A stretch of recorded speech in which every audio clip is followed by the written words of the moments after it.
કહેવાય છે કે ગુજરાતી જે ધારે તે કરીને જ બતાવે. આ વાતને ફરી એકવાર સાર્થક કરી બતાવી છે બે ગુજરાતીઓએ.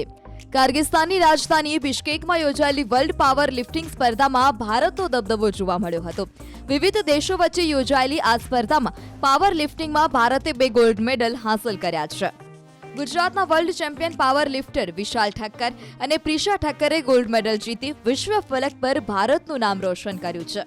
વખતે power lifting world cup organize થયો હતો. બિશ્કેક જે આવેલો છે કિર્ગિસ્તાનમાં આવેલું છે. ત્યાં અમે એઝ અ ટીમ ઇન્ડિયા તરફથી મેં ફરીવાર રિપ્રેઝેન્ટેટ કર્યું હતું. આ વખતે ટોટલી ટીમ ઇન્ડિયામાંથી 25% અમે લોકો સિલેક્ટ થયા હતા. ત્યાં જઈને એમાં મારી દરેક જણ પોતપોતાની કેટેગરીમાં પાર્ટિસિપેટ લઈને અવ્વલ સ્થાને રહીને ગોલ્ડ મેડલ જીતેલો છે. આમાં સરપ્રાઇઝિંગ વાત એ વસ્તુ છે કે આ વખતે મેં ફરીવાર 2 ગોલ્ડ મેડલ જીત્યા છે. મેં તો 2 ગોલ્ડ મેડલ જીત્યા છે, તો બી મારી સાથે કે મારી જે નાની ભત્રીજી છે જે જસ્ટ 16 યર્સ છે એને બી મેં પ્રમોટ કરી હતી, એને બી અમે લોકોએ ટ્રેનિંગ આપી હતી, એણે બી 2 ગોલ્ડ મેડલ જીત્યા છે.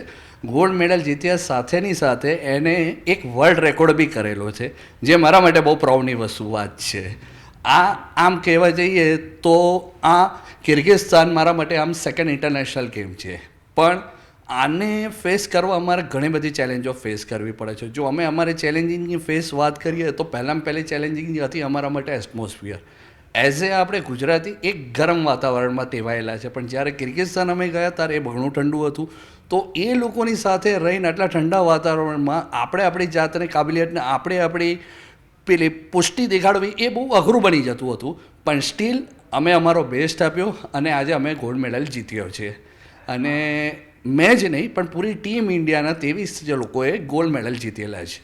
જી વિશાલભાઈ, પાવર લિફ્ટિંગ જે છે એમાં પણ વર્લ્ડ પાવર લિફ્ટિંગમાં તમે જ્યારે ઇન્ડિયાને પ્રેઝન્ટ કરો છો, બરાબર છે, એના માટે ઘણી બધી પ્રિપેરેશન્સ રાઈટ. બીજી બધી ગેમ્સ કરતા પાવર લિફ્ટિંગ બધાને લાગે છે કે બહુ જ ઈઝી છે ઉપાડવા માટે, પણ એના માટે આપણને જ ખબર છે કે કેટલી તૈયારી કરીને આપણે જે લક્ષ્ય જે હાંસલ કરતા હોઈએ. તો એના પ્રિપેરેશનની થોડી વાત કરો કે આખું વર્ષ જે આપણે ગુજરાતનું એટમોસ્ફિયર છે, તમે કીધું કે જે રીતે ત્યાં ઠંડી હોય છે, તો તમે એ પ્રિપેરેશન કેવી રીતે કરો? નીરવભાઈ તદ્દન સાચી વાત કીધી. આના વિશે તો વાત કરું તો વાત ખોટી નહીં, એટલી બધી વાતો છે, પણ છતાં ટૂંકાણમાં તમને થોડું સમજાવી દઉં.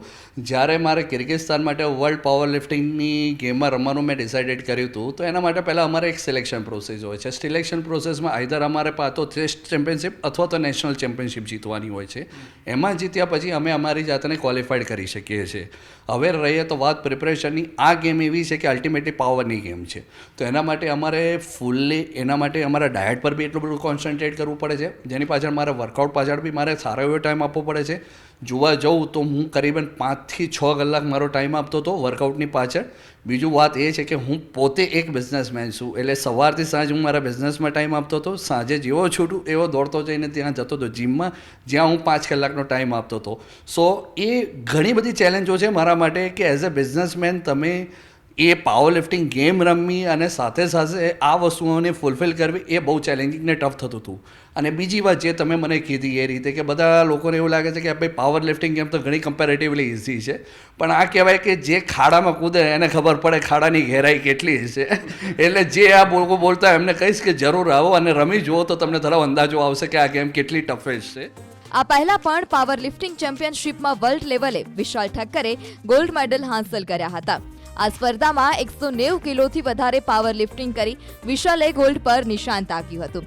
આ સિદ્ધિ હાંસલ કરીને રાજ્યના મુખ્યમંત્રી ભૂપેન્દ્ર પટેલ અને ગૃહમંત્રી હર્ષ સંઘવીએ રૂબરૂ મળી બંને પાવર લિફ્ટર વિશાલ અને પ્રિશા ઠક્કરને અભિનંદન પાઠવ્યા હતા.